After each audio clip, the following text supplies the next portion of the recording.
Melbourne's property rebound will be a huge boost to the economy. Let's have a look.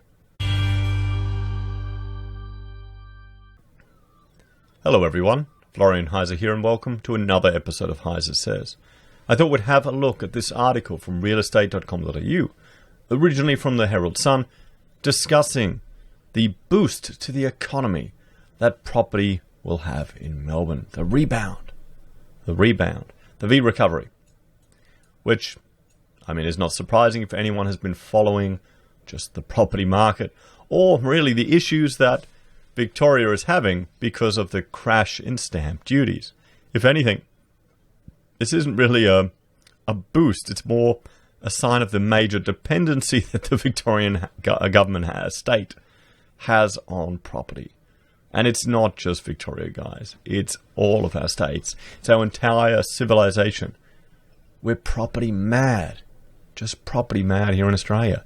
Everyone wants to use it, to set up their life. And we're starting to see the implications of that obsession. So 6 predictions for real estate post-pandemic.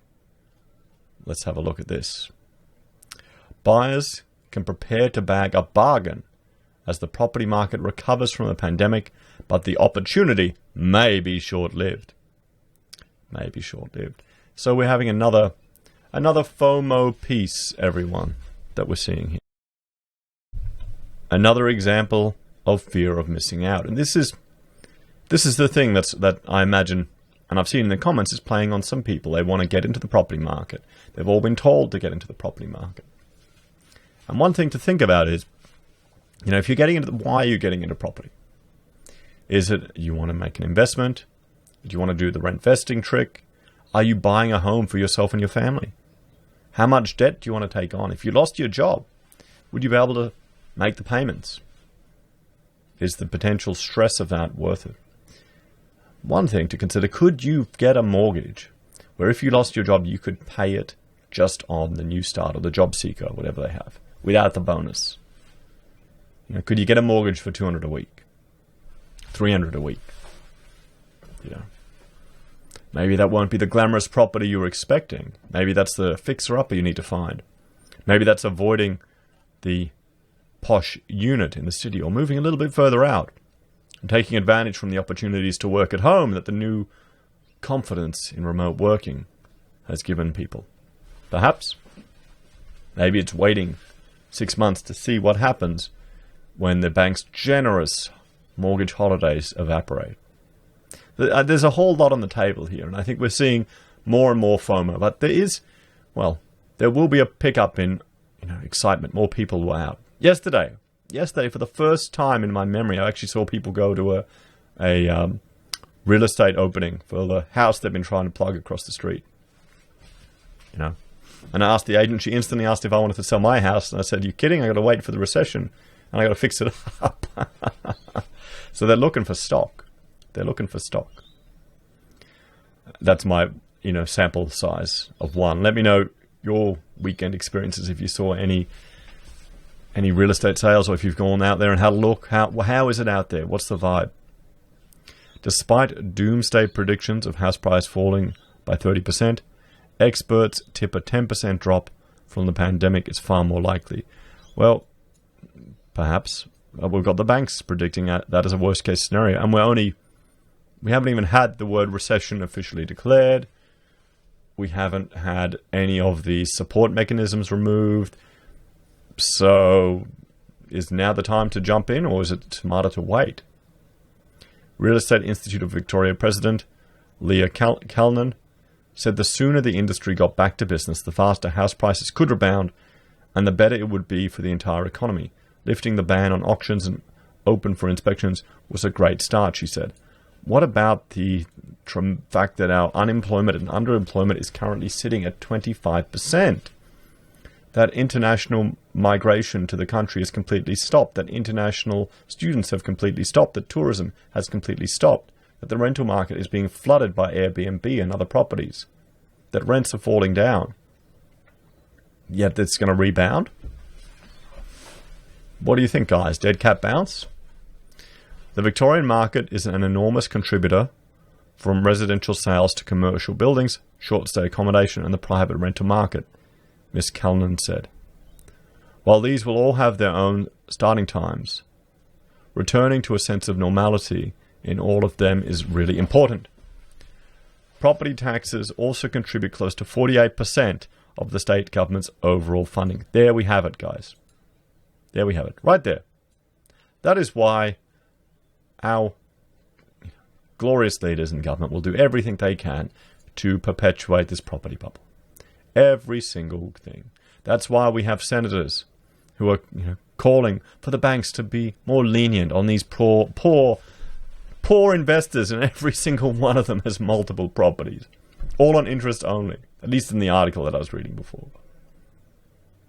We have to feel so sorry for them, guys.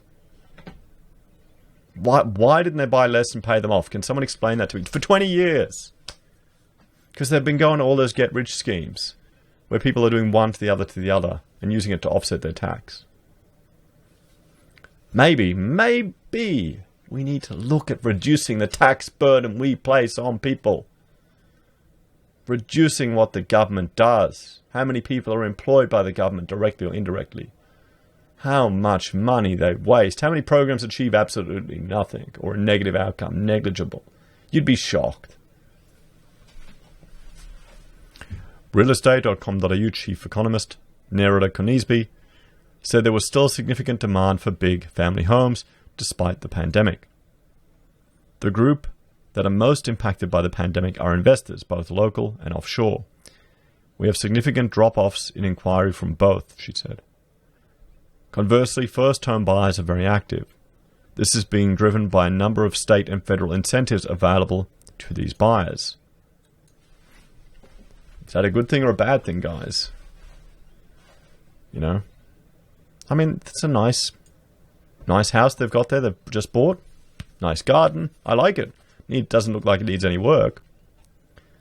Doesn't look like it needs any work. As I'm just thinking about the gutter I need to replace, the wall I need to reclad, the stumping I need to redo, the painting I need to do. I need to make videos, Rachel. I can't do that today. Yeah, we'll see.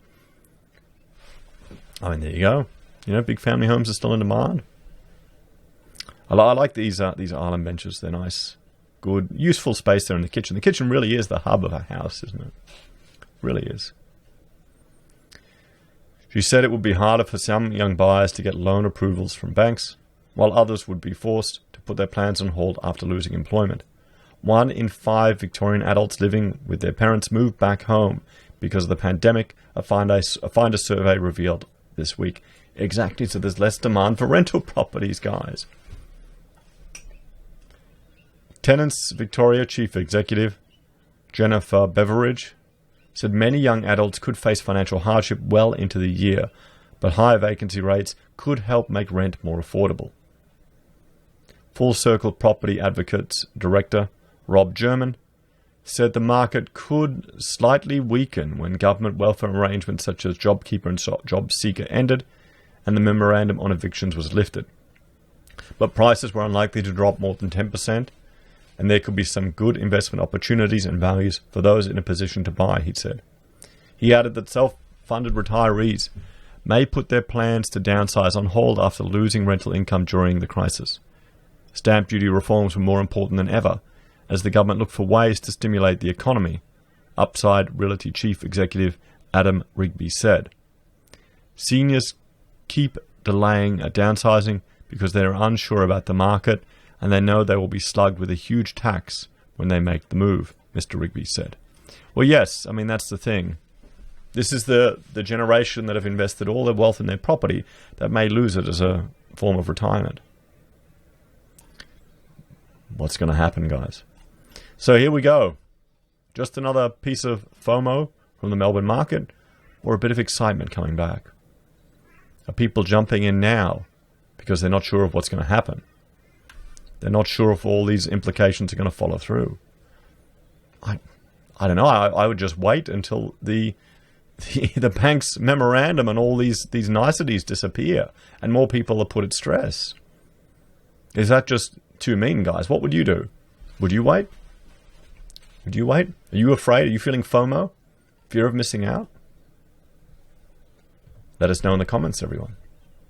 Thanks for watching. Please like, share, and subscribe to the channel. If you're a fan and you'd like to support the channel, there are a few ways you can. You can join the channel on YouTube or Patreon.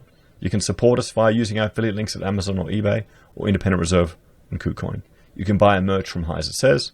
You can use Gold Pass from the Perth Mint, or you can support us via PayPal. Thanks, guys. I'll see you in the next video.